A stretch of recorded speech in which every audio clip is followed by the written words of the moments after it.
बारिश की वो शाम। मैं मीरा हमेशा से तूफानों से डरती आई हूँ। बचपन में जब मुंबई के आसमान में बिजली गरजती थी, मेरे दिल की धड़कनें तेज हो जाती थी। मैं दौड़कर दादी की रजाई में छुप जाती और अपनी सांसों के साथ बिजली और आवाज के बीच के सेकंड गिनती रहती, जैसे माँ ने सिखाया था। 1 मिसिसिपी, 2 मिसिसिपी। उस पल में रजाई बस कपड़े का टुकड़ा नहीं, मेरा कवच बन जाती थी।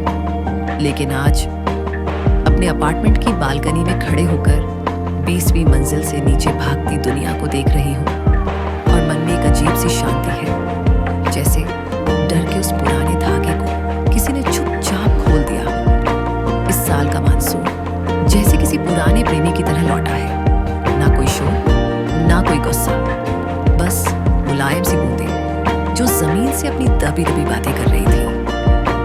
हवा में मिट्टी की महक थी, वो बचपन वाली जो बरसात की पहली बूंद के साथ ही दिल की सबसे छुपी हुई यादों को जगा देती है।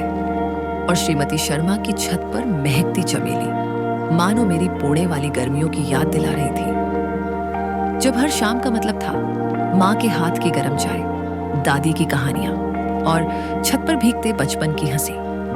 ये तो बस पानी है, मैंने खुद से कहा, लेकिन इस पानी में कुछ था, जैसे आत्मा को छू लेने वाला कोई एहसास। मैंने हथेली आगे बढ़ाई, बूंदें मेरी उंगलियों पर गिरी और मैं मुस्कुरा दी। महीनों की गर्मी जैसे इसी पल के इंतजार में थी। शहर भी जैसे राहत की सांस ले रहा था। उसकी पक्की सड़कों पर जमा धूल को बारिश धो रही थी। लोग जैसे फिर से जीना सीख रहे थे। गुलमोहर का पेड़ जो हफ्तों से मुरझाया हुआ था, अब भीग कर चमक रहा था। उसकी हर पत्ती जैसे जीवन की चमक में नहाई हो। नीचे सड़क पर विक्रेता अपना सामान बचा रहे थे, लेकिन उनके चेहरों पर शिकन नहीं, मुस्कान थी।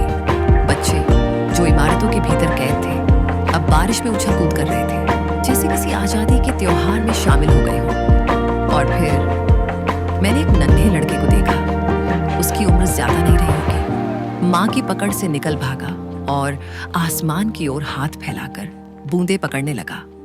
उसकी आंखों में सच्ची मासूम खुशी थी, वही खुशी जो जिंदगी की सबसे कीमती चीज होती है। उसका नाचना, उसका हंसना, सब कुछ इतना शुद्ध था कि मेरी आंखें भी नम हो गईं। बुजुर्ग चौकीदार जो हमेशा शांत और गंभीर रहता था, आज तालियां बजा रहा था। उसकी आंखों में चमक थी, जैसे उसने अपना बचपन फिर से देख लिया हो। यहाँ तक कि आवारा कुत्ते भी बारिश में शामिल थे, पूंछें हिला रहे थे, मानो कह रहे हो हम भी इस जादू का हिस्सा हैं। बारिश अब और तेज हो चुकी थी। शहर की कठोरता, ट्रैफिक का शोर, गर्मी की झुंझलाहट सब पिघलकर एक संगीत में बदल गया था। मैं अपनी दादी की बात याद करने लगी।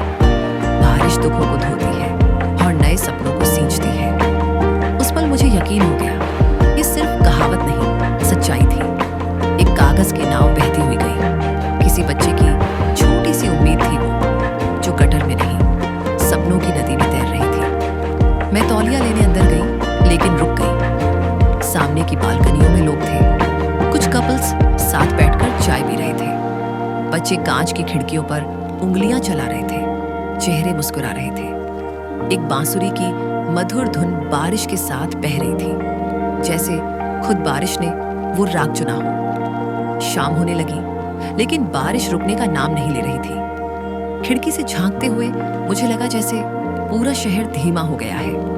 कोई हड़बड़ी नहीं, कोई तनाव नहीं, सिर्फ एक ठहराव, जिसमें हम सबको खुद से मिलने का मौका मिला। प्यारे दोस्तों, ये थी बारिश की कहानी। एक लड़की की नजरों से जो तूफानों से डरती थी और आज बारिश को गले लगा रही थी।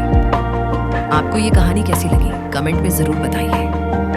फिर मिलते हैं आपसे अगली दिल को छू जाने वाली कहानी के साथ।